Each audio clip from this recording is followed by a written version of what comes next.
Hey, hey, hey, hey. Hey, hello, my friends. Hello, my lovelies. Nomna once again with my Monday Live Diary session. We're talking about self-love as usual. Okay, so today's focus is me reflecting on turning pain into power as a form of self-empowerment. So what inspired this today? I was thinking about it during the week, né?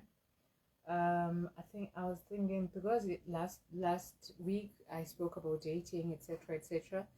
Then I found myself reflecting on my previous dating experiences over the years, né? And also the fact that as I have been doing research around self-love and so over the last few years, I've even done some of the love challenges. There's one that Dr. Nomna courses one I think did, and I did it. And at the end, there was somewhere where we had to write thank you letters to the three men that had actually hurt you the most. Yeah. So that took me a long time because I kept thinking to myself, why would I be writing thank you letters to people that hurt me, that made me feel such tremendous pain, you know? And then one day, and at some point, I just started writing without overthinking it. And to my surprise, I had so much to be thankful for, you know? That's when I realized that it's true what they say, that pain, power is, you gain power from empowering yourself from a point of having been feeling pain, right? So when I think about it now,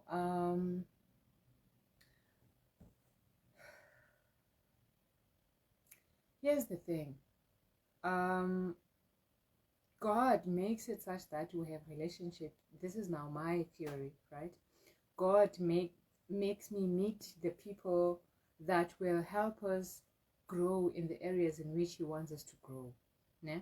So depending on which growth area God has identified for you in that particular period in time, then you will meet the right partner that will make you grow. Yeah? If you think about it, yeah? Even with athletes, they go through tremendous pain while they are going through gym, exercising, preparing for the ultimate game changer moment, né? And in those moments, that's where they actually start getting the power, building their muscles and getting their mindsets right and so forth, preparing themselves for the win, right? And with us in life, specifically with our love lives, in a way, God is teaching us something about ourselves, because I've noticed that He will always reflect or attract a partner that will be a mirror of you in some way or another.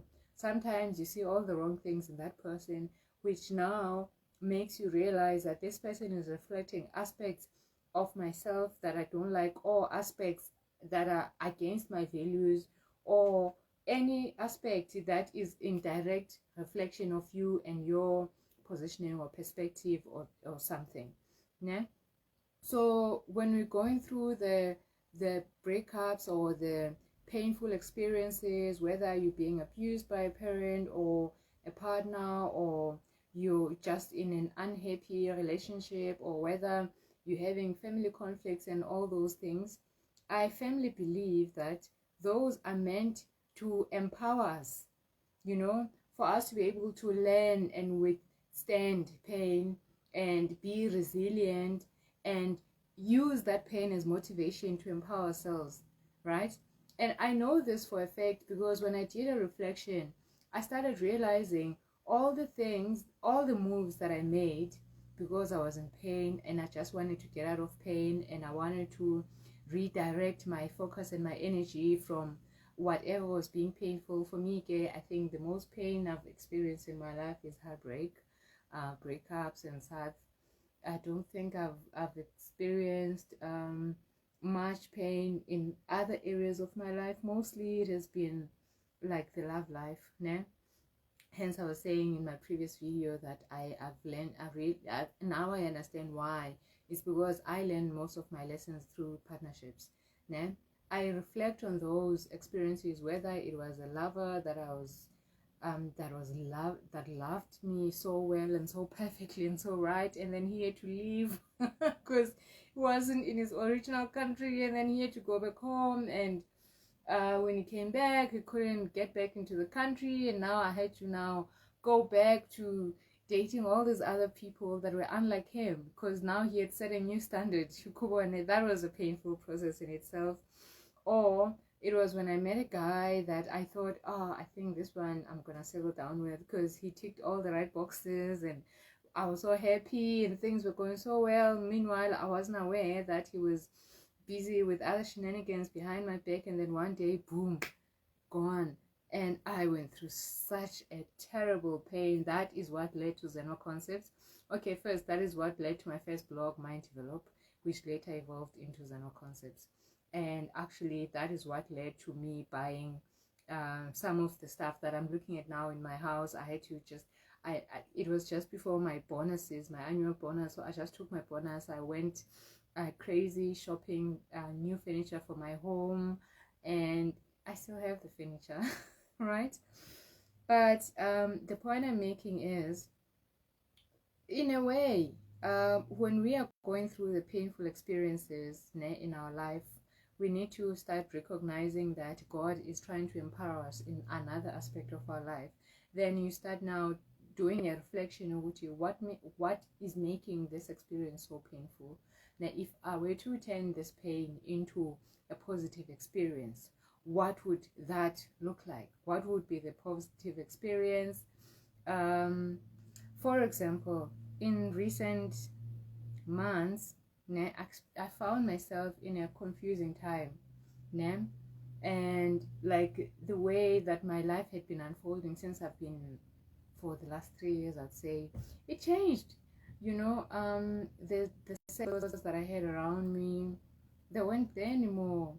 So the first few months, it was painful, of course. I was mourning the departures of these people that I gotten accustomed to hanging out with and doing stuff with, and you know and then in the midst of all that, I realized, well, I guess now I have time to actually start doing the things that I really want to do.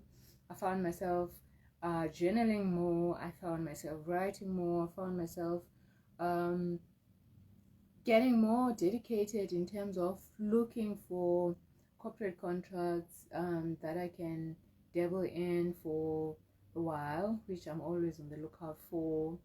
And I found myself in jail, being content with the company of my children, being content with my own company, reading more things that I didn't have time for anymore, because I had this new circle of friends.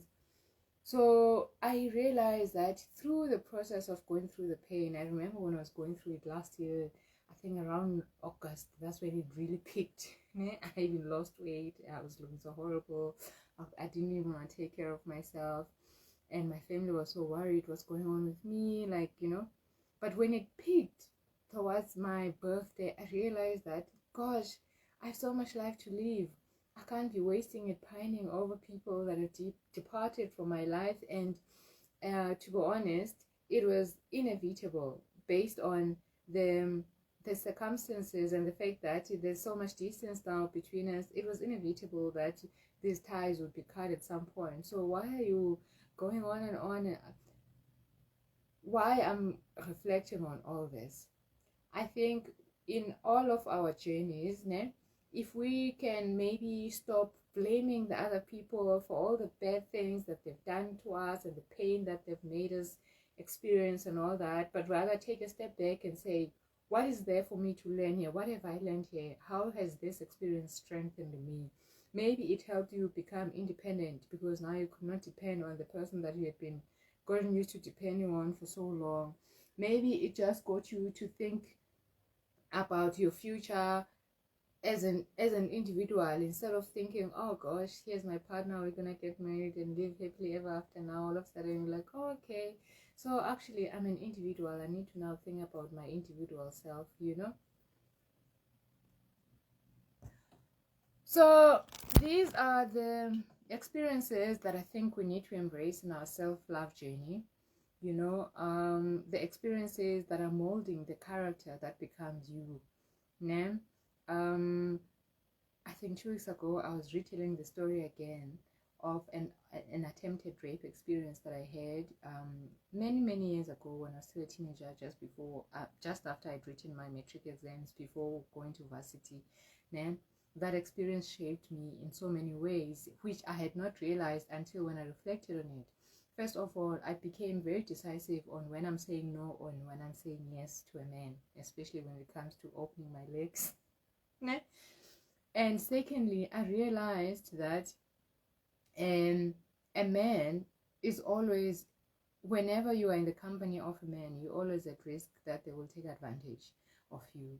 So that as I was going off into the cities, my eyes were like really wide awake. I wasn't the girl that could just be tricked into some I'm giving you a lift. No. I wasn't. Maybe you could say those were trigger responses, right? However, they actually strengthened how my stance. They really did, because I overcame that tough situation where the guy wanted to rape me, and if I had not fought back for hours, he probably would have. But because God gave me enough power to be able to fight off that man, I realized that I do have power. I'm not powerless. And that is something that I've carried through my life until now. Right? Do you see how a painful experience can actually become some form of self-empowerment when you look at it in retrospect? So as I'm about to close this live, I would like to find out from everyone in my community that has seen the video and maybe has a thought or two. What are your thoughts about turning pain into power? Have you experienced that in your life? If you have experienced it, what did it look like? What is it that you can attribute it to, specifically to some form of pain that became your source of power in a way? I look forward to hearing more from you. I look forward to our next session again. I'm really enjoying these live diary sessions because they're helping me process and sharing, engaging with the community at large, and hopefully inspiring some kind of self-empowerment movement, specifically for women, but also for men, because I feel like our men have been so stuck on the traditional roles that their fathers and forefathers had, and they have not realized that the world has moved, the world has changed. What is required of them now is far different from what is required of them back then. And I think we do need to find this bridge, because the more I look at relationships and what the sources of the conflicts between men and women, why we hate each other so much, it's because there's that imbalance between the expectations, the roles that the men and the women play. Women, their roles change and they've embraced that, right? But the men, I don't think that they've fully embraced their changing roles in the society. And bottom line is, we now want to go back to that old way of doing things, I think men need to find a way to figure out who the man is today. Who are you as a man now? You cannot reflect on your grandfather and try and assimilate that.